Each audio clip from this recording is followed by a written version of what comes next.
안녕하세요. 저는 올해로 나이가 45살이고 결혼한 지도 벌써 20년이 된 주부입니다. 남편하고는 연애 결혼을 했어요. 연애한 기간까지 전부 합치면 함께한 지도 무려 23년이나 돼서 제 인생의 반을 넘게 함께한 길고 긴 인연입니다. 하지만 그런 남편과는 이혼을 했습니다. 후회만 남는 결혼 생활에 이제서야 종지부를 찍게 되었어요. 연애하던 시절부터 오래 만나오기도 했고 수더분한 성격이 참 마음에 들어서 이 사람하고 함께 하겠다는 생각을 했고 연애를 하면서 자연스럽게 결혼을 하게 되었습니다. 삼형제 중 장남인 남편은 아래로 남동생이 2명이 있는데 둘째 도련님이 38이고 막내 도련님이 이제 37입니다. 올해로 47인 남편하고는 터울이 있는 편이에요. 장남의 책임감과 터울 있는 동생들 때문인가? 점잖기만 하던 그 성격이 남편의 단점이라는 걸 깨달은 건 결혼을 하고 나서도 한참 뒤였습니다. 그동안은 정말 그 성격 하나만 보고 참아왔지만 그 참아온 시간이 무색하게 잔뜩 후회만 드네요. 결혼할 적만 해도 시가가 굉장히 돈이 많았어요. 홀어머니인 시어머니는 의정부 쪽에서 예전부터 식당을 하고 계셨고 방송에 한번 소개가 되기 시작하면서 그때부터 굉장히 돈을 많이 버셨다고 하네요. 남의 건물에서 시작하신 장사라 식당은 월세를 내고 계셨지만 동네에 시어머니 명의로 된 빌딩도 한 채 있었어요. 연애하던 시절에도 남편이 데리고 가서 식당에 몇 번 가본 적이 있었는데 갈 때마다 사람이 많아서 못 먹고 포기한 적도 몇 번 있어요. 시가가 돈이 많다는 건 결혼 전에도 알고 있었지만 제가 남편과 결혼하기로 결심한 건 결코 그 재산이 탐이 나서가 아니었어요. 그랬다면 결혼 초반에 진작에 이혼을 했겠죠. 연애하던 시절에는 저한테 별로 관심도 가져주시지 않던 시어머니가 결혼을 하기로 결정한 그 이후부터는 저에 대한 태도가 약간 달라지셨어요.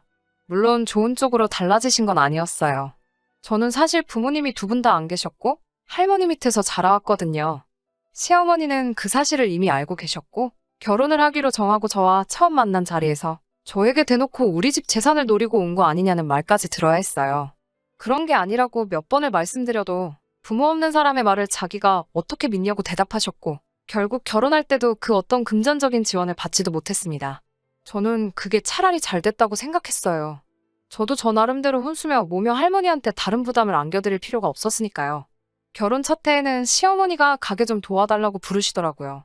일을 시키러 부른 거지만 결혼 후 저를 처음 찾으시는 거였기 때문에 이참에 저의 진면목을 한번 보여드려보고자 앞치마를 동여매면서 의욕적으로 뭐부터 할까요, 어머님? 하고 물어봤는데 저보고 앞치마를 왜 매냐고. 넌 주방 근처는 얼씬도 할 생각 하지 말고 홀에서 음식 내가고 상 치우고 깨끗하게만 해놓으라고 하시더라고요. 제가 비법을 훔쳐갈 거라고 생각이라도 하셨나 봐요. 식당 일은 관심도 없고 할 생각도 없는데 말이죠. 성수기 때라 몇 주간 도와드리고 그냥 돌아왔는데 매일마다 업소용 쇠고기 다시다 상자가 그렇게 많이 나오더라고요. 시어머니 손맛의 비법이 뭔지는 안 봐도 딱 알겠더군요. 결혼한 지 2년째 되던 해 시어머니가 도련님 둘을 저희 집으로 보내왔어요. 장사하시면서 도무지 도련님들 뒷바라지하기가 힘들다고 하면서요. 특히 재수하는 막내 도련님 좀 잘 좀 부탁한다고 하셨죠. 아예 지낼 방도 없는데 도련님 2명이 2층 침대 놓고 방을 떡하니 점령해버리는 바람에 아주 죽을 맛이었어요.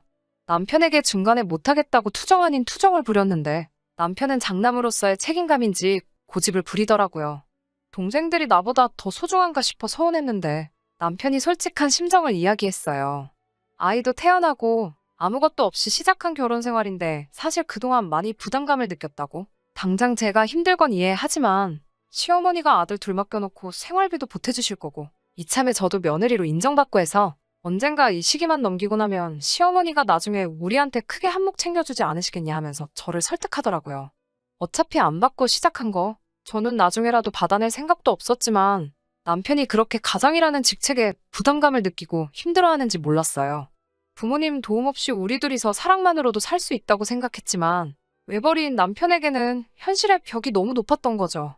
그 모습도 안쓰럽고 해서 그렇게 도련님들 뒷바라지하면서 대학까지 전부 졸업시켜 보냈습니다. 집에서 나갈 때 고맙다는 말 한마디 없더군요. 시어머니가 생활비를 줬으니 당연한 거라고 오히려 제가 신세진 것처럼 생각하는 것 같았어요. 사실 도련님 2사람 먹성에 남는 장사도 아니었거든요. 집에 있어봐야 도련님들 뒷바라지만 하게 될 것 같아서 저도 그때부터는 아이였고 나가서 할 수 있는 일은 전부 다 했어요. 그러니 시어머니한테 돈은 있는 대로 받아놓고 저는 꼴랑 빈방 하나 내줬다는 정도로만 생각하더군요. 그렇게 열심히 일하고 아끼고 모아서 서울 변두리기는 하지만 아파트도 저희 명의로 하나 갖게 되었습니다. 애워버가며 일해번 돈 쓰고 싶을 때 아낀 돈 모아서 산 아파트인데 시가에서는 자기가 보내준 생활비로 샀다고 생각하더라고요. 도련님들도 대학을 졸업하고 저희 집에서 다 나가게 되었고 어차피 이제 안 볼 사람들이다라는 생각에 그냥 앞으로 좋은 일만 생각하자고 했어 무시했어요. 시어머니는 여전히 돈이 많으셨지만 당시 시어머니의 식당은 장사가 계속 잘 되지만은 않았어요. 한자리에서 오래 해서 단골 손님은 많았지만 시대가 빠르게 변하면서 더불어 빠르게 바뀌어가는 사람들 입맛을 잡을 수는 없었나 봐요. 어느 날 시어머니가 저희 집에 오셨어요. 집들이 할 때도 오신 적이 없는데 느닷없는 방문에 저나 남편이나 많이 놀랐었죠. 무슨 일인가 해서 같이 앉아있는데 시어머니는 며느리는 집안일에서 빠지라고 하시면서 저보고 자리를 물러달라고 하셨어요. 그날 시어머니가 남편에게 부탁해온 내용은 정말 말도 안 되는 이야기였습니다. 저희 아파트를 담보로 대출을 받아오라고 하셨다더군요. 빌딩도 가지고 계신 분이 왜 우리 돈이 필요하냐고 바락바락 우기면서 말렸죠. 시어머니는 장사가 안 되는 식당에 월세로 나가는 돈이 많다고 하시며 식당을 본인 소유 빌딩으로 옮기려고 한다 하더라고요. 인테리어며 시설이며 다 새로 하셔야 하는데 돈이 모자라서 저희 보고 대출을 받아오던지 집을 팔아보태던지 하라고 하신 거였어요. 이 집을 자기가 해준 거나 마찬가지라고 하셨다나요. 저는 끝까지 반대했지만 남편은 저 몰래 대출을 받아서 시어머니의 뜻을 따랐어요. 이때 이혼해버렸어야 하는데 하는 생각이 들 때도 있습니다. 남편이 저 몰래 대출을 받은 사실을 알게 된 날 시어머니 식당으로 쳐들어가서 배 깔고 누웠죠. 애초에 이 자리가 시어머니 평생을 바쳐 일궈온 자리인데 뭐하러 내 돈까지 들여가면서까지 처음부터 새로 시작하시냐고 한마디 했죠.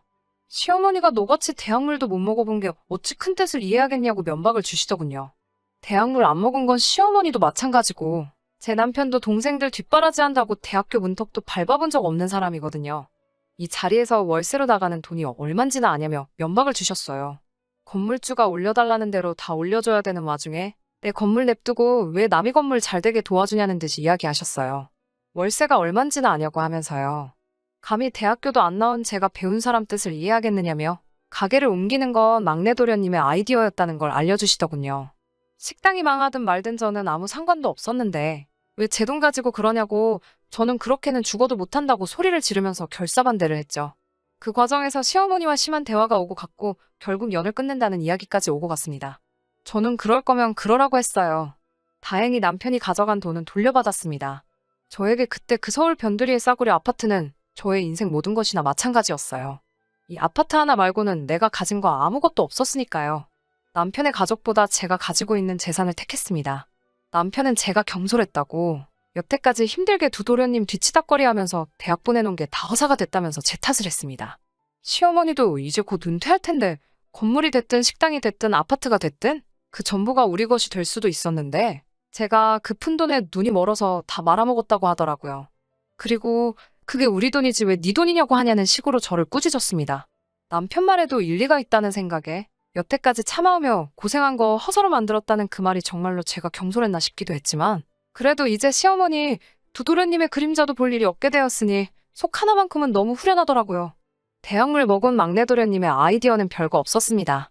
제가 말한 대로 그나마 단골이라고 자주 오던 손님들은 단지 위치적으로 가까워서 오던 손님들이었어요. 다시다로 맛을 낸 식당이 딴 데 가면 또 없는 것도 아니고 아무 데서나 먹을 수 있는 비슷한 맛을 찾으러 동네 구석까지 손님들이 찾아올 이유가 없었죠. 그렇게 시어머니는 서서히 여태 쌓아오신 돈을 잃어가고 있었어요. 그러면서 사건이 하나둘씩 터지게 됩니다. 대학물을 실컷 드신 둘째, 막내 도련님이 둘이서 사업을 할 거라고 까불고 다니면서 결국 시어머니의 그 자랑스러운 건물까지 날리게 되고 식당도 장사가 안 돼서 결국 문을 닫게 되었습니다. 여기저기 가지고 있던 땅이며 기타 소소한 재산들은 두 도련님들이 번갈아 가면서 다 날려먹으시고 시어머니 손에는 서울 편두리에 구해둔 1억 5천짜리 아파트 하나만 남게 되었답니다. 시어머니 전 재산 날려먹은 잘난 두 도련님은 더 이상 빨아먹을 게 없어졌다고 생각했는지 어느 날부터 코빼기도 안 비치고 연락도 한 통 없었나 봐요. 식당이 망한 후 무릎까지 안 좋아져 거동도 불편해진 시어머니는 결국 영 끊고 살던 저희 부부를 찾으신 거예요. 시어머니가 저한테 그땐 미안했다고 제 말을 들을 걸 그랬다며? 자식들 다 잘못 키우고 돌이켜보면 저만한 며느리가 없다고 하시며 제 눈치까지 보셨어요. 여장부 같던 이미지는 온데간데 없어지고 살도 많이 빠지셔서 그런가? 보잘것 없어 보이게 변한 모습에 마음이 많이 안쓰럽더라고요. 전 재산을 탕진한 두 아들놈은 연락도 없다고 하시면서 이제 무릎도 많이 안 좋아서 여기서 혼자 지내다 혹시 잘못돼서 죽어도 아무도 모르겠다는 말을 하시며 저희 부부한테 이 집으로 같이 들어와 살지 않겠냐는 제안을 하셨어요. 가지고 있는 거 이 아파트 하나밖에 없으니 이 집에서 같이 살면서 거동이 불편한 자기를 도와주면 3년이 지나고 아파트를 제 이름으로 돌려주신다고 하시더라고요. 시어머니 손에 단 하나 남은 전 재산인 아파트가 탐이 난 건 아니었지만 그동안 누릴 거 다 누리고 살아온 두 도련님과 달리 뭐 하나 받지도 못하고 고생만 하고 살았던 남편이 맘에 걸려 그러기로 했습니다. 저는 아파트가 하나 있었으니 이건 남편 이름으로 해주고 싶었어요. 지금 살고 있는 집을 전세로 돌리고 가끔씩 나가서 일손을 돕던 식당도 그만두고 그렇게 시어머니를 봉양하기로 했어요. 애초에 안쓰러운 마음에 합가를 수락한 제 잘못이기는 하지만 설마 이런 일이 또 있을 거라고는 상상도 하지 못했죠. 시어머니와 합가를 한 지 2년 정도 지나지 않아서 이 아파트의 재개발 호재랑 이런저런 게 많이 겹쳐서 집값이 몇 배나 올라버린 거죠. 그 소식만 들으면 남편 것이 될 아파트였기 때문에 둘도 없이 좋은 소식일 테지만 그 소식을 저만 들은 게 아니란 게 문제였어요. 알거지가 된 시어머니 토사구팽해놓고 지 살길 찾아간 두 도련님들이 집값이 올랐다는 소식을 어디서 또 듣고는 시어머니를 찾아온 거죠. 처음에는 그간 잘 지내셨냐면서 인사도 하고 야윈 어머니를 부둥켜 안고 울기도 하는 모습에 그동안 사람이 돼서 온 건가 싶었는데 본심은 마지막 하나 남은 시어머니의 아파트마저 가져가기 위해 찾아온 거더라고요. 시어머니도 그동안 당한 게 있으셨는지 더 이상 사업만큼은 도와줄 수 없다고 하셨는데 두 도련님이 그게 아니라고 들어보라고 하면서 코인이니 주식이니 어쩌고 떠들면서 이건 사업이 아니라 투자라고 말하면서 장황하게 설명을 늘어놓더라고요. 1년만 가지고 있으면 돈이 몇 배로 불어난다고 자기들이 확실한 정보를 가지고 찾아온 거니 믿고 투자해보라고 하더라고요. 장황하게 떠들고 있는 도련님들 설명을 끊고 이 집은 내년에 제 명의로 돌아올 거니 아무 기대하지 말고 돌아가시라고 했어요. 두 도련님이 제 말을 듣고 대본에 그런 게 어딨냐고 따지는 말에 대학 졸업할 때까지 우리 집에 빈대붙은 두 사람 뒷바라지 해줬더니 해놓은 거라고는 어머님 재산 탕진한 거밖에 더 있냐고 그렇게 돈 날리고 있는 동안에 우리가 어머님께 받은 거 하나라도 있었냐는 말에는 꿀먹은 벙어리처럼 아무 말도 대답 못하고 병풍처럼 가만히 있다가 제 완강함에 지쳤는지 결국엔 나중에 다시 오겠다며 나가더라고요. 그날 저녁에 어머니가 저를 따로 부르셨어요. 그때 주기로 한 이 집이 그때보다 시세가 올라 지금은 7억이 넘는다며? 저에게 명의를 돌려주는 건 없던 일로 하고 대신 그 당시 집값이었던 1억 5천을 줄 테니 그걸 받으라고 하더군요. 그게 무슨 말이냐 했더니 도련님들 마지막으로 한 번 더 도와줘야 하지 않겠냐고 했습니다. 그게 말이나 되는 소린가요? 남편한테 제발 시어머니 좀 말려보라고 불러다가 자리에 앉혀놓으니 저와 같이 싸워도 모자랄 판에 대학 나온 동생들이 저렇게 확신에 차 있다고 어쩌고 저쩌고 하면서 아까 말하는 거 보지 않았냐고 1년만 갖고 있어도 이 집 세 채는 살 수 있다고 말하면서 저희도 시어머니가 말하는 대로 1억 5천만 받고 동생들한테 그 돈에 지금 전세 준 아파트 전세금까지 맡겨서 인생 역전 해봐야 하지 않겠냐고 하더라고요. 끝까지 제가 그렇게는 할 수 없다고 하자 너는 돈을 왜 그렇게 밝히냐고 이때야말로 온 가족이 힘을 합쳐야 할 때인데 저보고 너무 저만 아는 것 아니냐며 너무 이기적인 게 아니냐며 쓴소리를 했어요. 동생들이 시키는 대로만 해도 우리가 20년 동안 모은 돈의 몇 배를 1년 만에 벌게 되는 거라고 오히려 시어머니랑 도련님 편을 들면서 저를 설득하려고 하더군요. 여태까지 20년을 참아온 모든 게 무너지는 것 같았습니다. 저는 모든 걸 포기해버렸어요. 그래서 이 집은 어머님 거니까 어머니 알아서 하시라고 했어요. 삼형제에게 똑같이 나눠주시든 나이 순으로 차등을 두시든 학력 순으로 나눠주던지 알아서 하시라고요.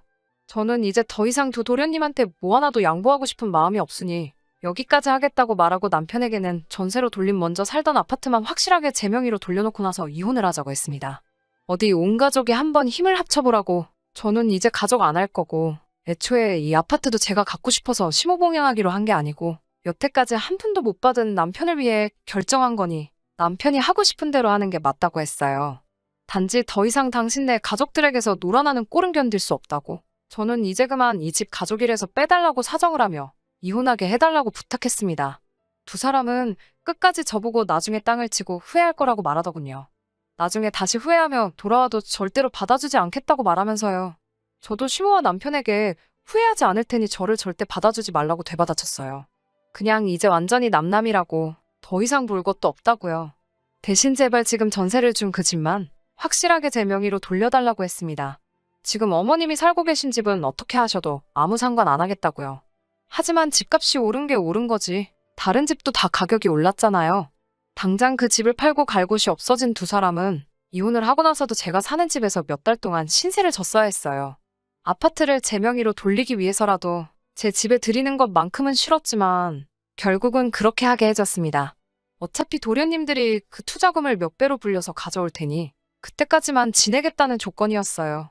그때가 되면 여기서 지낸 만큼 한 달에 100만 원으로 계산해서 제 얼굴에 아주 돈다발을 던져버리겠다고 벼르고 있더라고요. 언젠가 남편이 이것 좀 보라고 하면서 다시 생각해도 이젠 늦었다면서 자랑하듯이 보여준 사진이 하나 있었어요. 진짜 두 도련님이 웬일로 그 투자금을 2배 넘게 불려놓았더라고요. 하지만 아쉽지 않았습니다. 그때 남편이 너는 진짜 후회하게 될 거라고 으름장을 놓으며 보란듯이 이혼 서류에 사인도 했고 아파트도 결국 그날부로 제 명의로 돌려놓아줬으니까요. 하지만 돈 날리는 재주만큼은 기가 막혔던 두 도련님은 그날로부터 3개월도 안 돼서 15억이라는 돈을 7천만 원으로 만들어버리는 기적을 행하더군요. 그 7천만 원도 두 도련님이 몰래 둘이서 나눈 건지 어느 날 연락도 없이 날라버렸고 남편과 시어머니는 그제서야 제 다리를 붙잡으면서 제발 자기들 살려달라고 이제 갈 곳도 없다고 자기들을 이렇게 버릴 거냐며 울고불고 난리였어요. 이 집을 살 때 남편이 고생한 점도 있으니 제 이름으로 대출을 300 정도 받아서 이걸로 다시 일어나 보라고 하고 이제 저와는 제발 연 끊고 살자고 하고 내쫓아버렸습니다. 방금까지 울고불고 하던 사람들이 문 밖으로 내몰리니 저보고는 독하다고 사람이 그러면 안 된다고 하면서 욕을 하더라고요.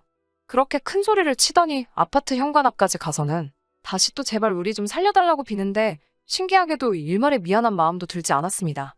저희 아들도 아빠의 모습에 질렸는지 진작에 그랬어야지 뭐 일이 오래 걸렸냐고 제 편이 되어주네요. 제 자식은 끝까지 저의 편을 들어줘서 다행이라고 생각합니다. 이제 저는 시어머니 모시기 전에 다니던 곳에서 다시 일하면서 제 아들이랑 같이 행복하게 살려고 합니다. 혹시나 남은 돈 들고 날라버린 두 도련님에 대한 소식을 듣게 된다면 나중에 한 번 더 소식 한번 전해보도록 할게요.